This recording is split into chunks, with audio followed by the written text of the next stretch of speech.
तो hello engineers, आप सभी का मेरे इस चैनल ब्रेडबोर्ड इंजीनियर्स पे बहुत स्वागत है। तो आज की इस वीडियो में हम जानने वाले हैं कि किस तरीके से हम आर्डिनो कार को आर्डिनो आईडी की मदद से प्रोग्राम कर सकते हैं। तो अगर आप मेरे पिछले वीडियो नहीं देखा तो आप जाके उसको देख सकते हैं। वो वीडियो मेरे इस वीडियो के प्लेलिस्ट में आपको मिल जाएगा।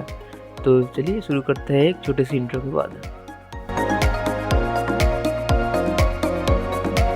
वीडियो में आगे बढ़ने से पहले जिन्हें भी आर्डिनो आईडी क्या होता है मालूम नहीं है तो उन्हें बता दो, ये एक सॉफ्टवेयर होता है जिसकी मदद से आप आर्डिनो बोर्ड में अपना प्रोग्राम अपलोड कर सकते हैं। तो इसको इंस्टॉल करने के लिए गूगल पे आपको आर्डिनो आईडी सर्च कर लेना है।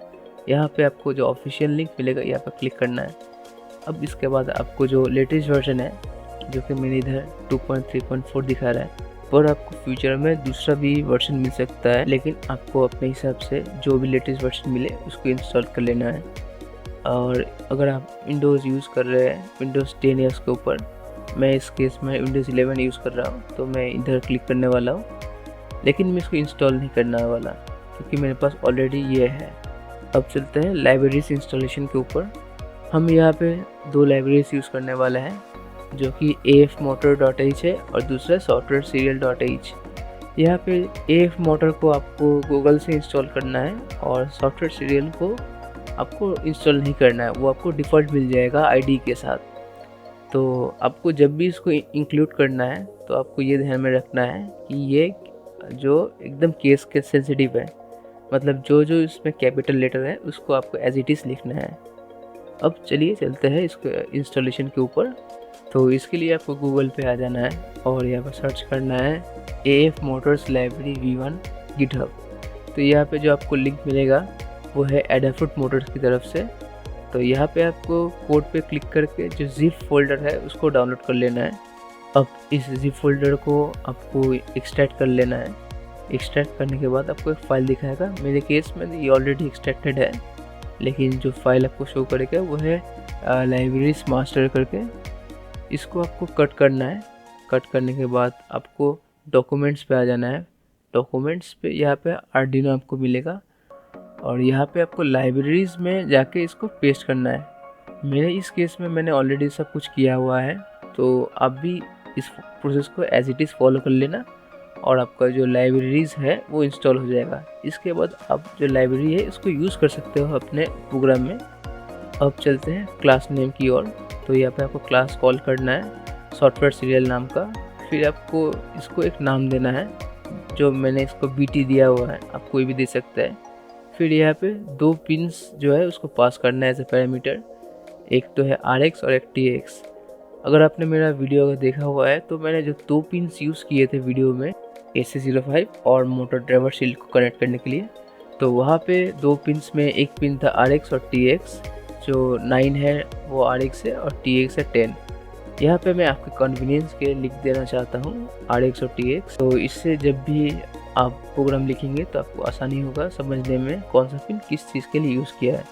तो अब चलते हैं नेक्स्ट लाइन पे। यहाँ पे मैंने एक वेरिएबल डिक्लेयर किया हुआ है डेटा नाम से, जिसका कैरेक्टर जो है एक डेटा टाइप है। तो हम क्या करेंगे, जो वैल्यूज़ या जो कैरेक्टर सेंड किया जाएंगे ब्लूटूथ ऐप से, उसको हम इस वेरिएबल में स्टोर करके यूज़ करने वाले हैं। तो आप पास चलते हैं नेक्स्ट लाइन पे, जहाँ पे हमने एक क्लास को कॉल किया है जो है AFDC मोटर्स, और इसको नाम दिया है M1, M2, M3, M4। तो 4 मोटर्स है, इसलिए हमने इसको 4 मोटर्स के 4 अलग नाम दिए हुए हैं। और तो आप कोई भी नाम यूज़ कर सकते हैं। और इसके अंदर जो हमने पिन्स नंबर यूज़ किया है वो 1 2 3 4 है। तो यह है इस जो आर्डिनो शील्ड्स के पिन आउट है टर्मिनल, जहाँ पे आप मोटर्स को कनेक्ट करने वाले हैं। तो चलते हैं वर्ड सेटअप की ओर, जहाँ पे हमने कम्युनिकेशन स्पीड यानी बॉड रेट को सेट किया हुआ है। यहाँ पे हम BT से जो क्लास है उसको कॉल करते हैं।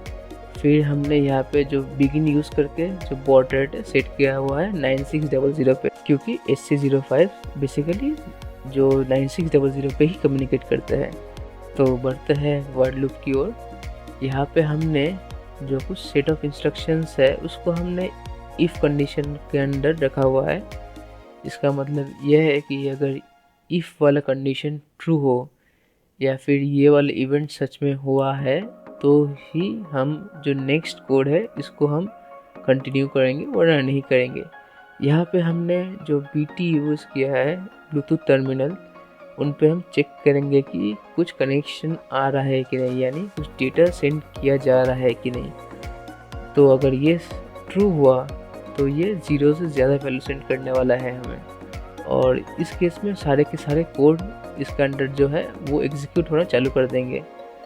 तो सबसे पहले हम देखेंगे अगर ये अवेलेबल हो, यानी ब्लूटूथ कनेक्टेड हो, तो हम जो ब्लूटूथ से आने वाले डेटाज है उन्हें हम bt.read के सहायता से उसको पढ़ने वाले हैं। अगर ये इंटीजर होता तो % यूज़ करते, और इस जो डेटा को है हम रीड करने के बाद जो वेरिएबल हमने डिक्लेयर किया था डेटा नाम से, उस पर हम स्टोर करने वाले हैं, क्योंकि इसको हम आगे स्विच केस में भी यूज़ करने वाले हैं। तो इसके बाद हम आ जाते हैं नेक्स्ट लाइन पे। तो यहाँ पे मैंने ये बताया हुआ है कि जो इनिशियल स्टेज है कार का वो स्टॉप रहे, क्योंकि हम नहीं चाहते जब ब्लूटूथ कनेक्टेड हो जाए तो ये अपने आप से मूव करना चालू कर दे। तो ब्लूटूथ से आने वाले डेटा को हम डेटा वेरिएबल में स्टोर करने वाले हैं। तो उसी डेटा वेरिएबल को हम स्विच केस में यूज़ करके ये देखेंगे कि जो ब्लूटूथ का डेटा है कौन सी केस के साथ मैच हो रहा है। जो डेटा मैच होगा उन्हीं केस के कोड्स को हम एग्जीक्यूट करेंगे, यानी F वाले में F के कोड्स, B वाले में B के कोड्स, और ये बाकी जो 2 बचे केस है उनके लिए उनके कोड्स को एग्जीक्यूट करेंगे। तो चलिए थोड़ा सा जान लेते हैं इनके कोड के बारे में। तो इन कोड्स में हमने लिखा है m1.setSpeed, और ब्रैकेट में हमने यहाँ पे एक नंबर लिखा है। इसका मतलब ये है कि हम m1 को कॉल करके उसका स्पीड सेट करेंगे, और जो मैक्सिमम वोल्टेज है उसको हम प्रोवाइड करेंगे। यहाँ पे जो वोल्टेज रेंज है वो 0 से लेकर 5 वोल्टेज तक है। तो आपको हाईएस्ट जो स्पीड मिलेगा मोटर्स का वो 5 वोल्टेज पे मिलेगा, जो कि आर्डिनो तब सेंड करेगा मोटर्स को जब आप 255 यहाँ पे मेंशन करेंगे। तो 0 से 255 के बीच में 0 से 5 वोल्ट मैप्ड हुआ है। तो यहाँ पे मैं ये बताना चाहता हूँ कि हम जो मोटर को है टॉप स्पीड पे चलाना चाहते हैं।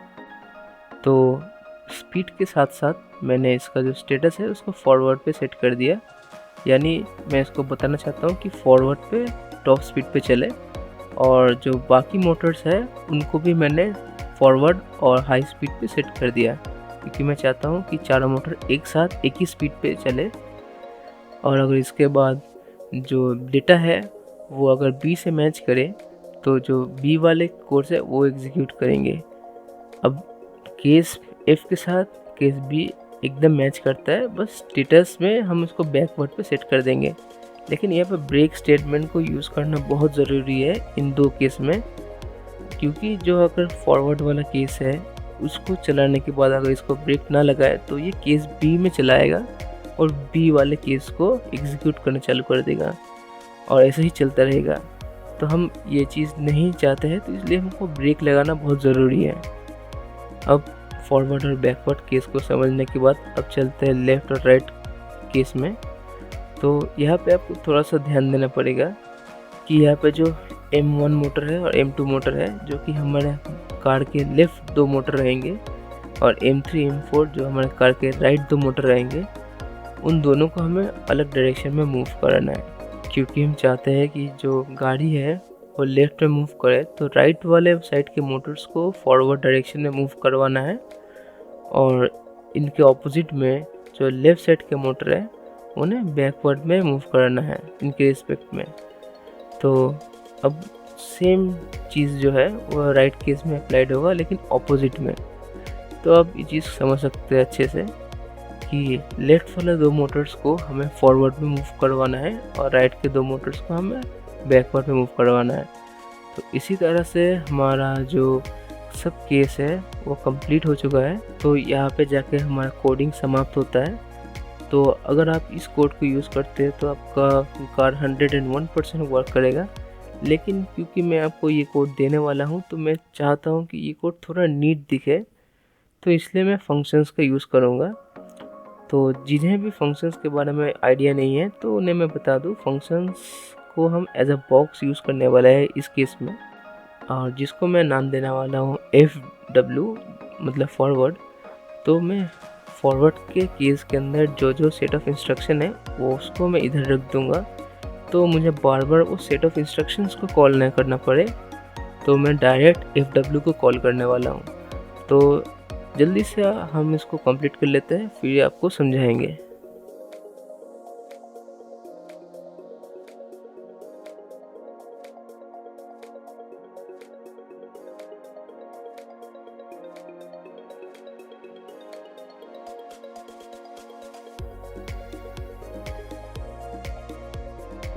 तो यहाँ पे हमने स्टॉप को भी कन्वर्ट कर लिया फंक्शन में, जो कि हम इनिशियल स्टेज में बार बार यूज़ कर रहे थे कार को स्टॉप रखने के लिए।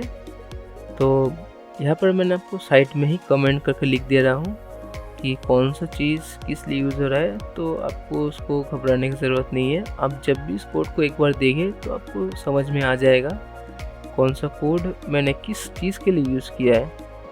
तो इससे आपको थोड़ा कोड को समझने में आसानी होगी।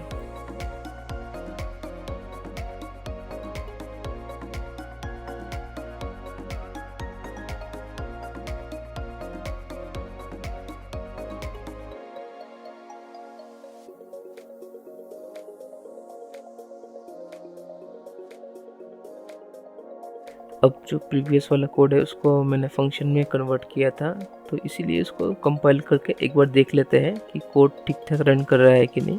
तो जल्दी से कंपाइल भी कर लेते हैं हम लोग। तो कंपाइलेशन से पहले हमें अपना कोड को सेव करना ज़रूरी है, तो हम अपने पहले तो कोड सेव कर लेते हैं, फिर चलते हैं कंपाइलेशन की ओर। तो कुछ इस तरीके से आपको कनेक्ट कर लेना है अपने लैपटॉप या PC से अपने आर्डुइनो को। फिर आपको आर्डुइनो IDE पे शो करेगा आपका कॉम पोर्ट। तो यहाँ पे हमने पहले तो बोर्ड को सिलेक्ट करना है आर्डुइनो को कनेक्ट करने के बाद। तो यहाँ पर हमने COM4 पे आर्डुइनो उनो शो कर रहा है। तो अब कंपाइल करने की बारी आ गई है, कंपाइल करते हैं। तो कंपाइलेशन में कुछ एरर दिखा रहा है, जहाँ पे लिखा हुआ है कि हम जो ब्रेक स्टेटमेंट है उसको लूप के अंदर ही यूज़ कर सकते हैं, लूप के बाहर नहीं यूज़ कर सकते। तो जल्दी से ब्रेक को पहले तो हटा देते हैं फंक्शंस के अंदर से, फिर इसको जल्दी से लूप में पेस्ट करेंगे। तो अभी इस एरर को फिक्स करने के बाद ये 100% रेडी हो जाएगा वर्क करने के लिए। तो इसके बाद हम इसको डायरेक्ट कंपाइलर अपलोड कर देंगे। तो कंपाइलेशन में कोई प्रॉब्लम नहीं और ये अपलोड भी हो चुका है। तो यहाँ तक पूरा वीडियो कंप्लीट हो चुका है। तो यहाँ तक वीडियो देखने के लिए बहुत शुक्रिया। मिलते हैं नेक्स्ट वीडियो में, तब तक के लिए बाय बाय।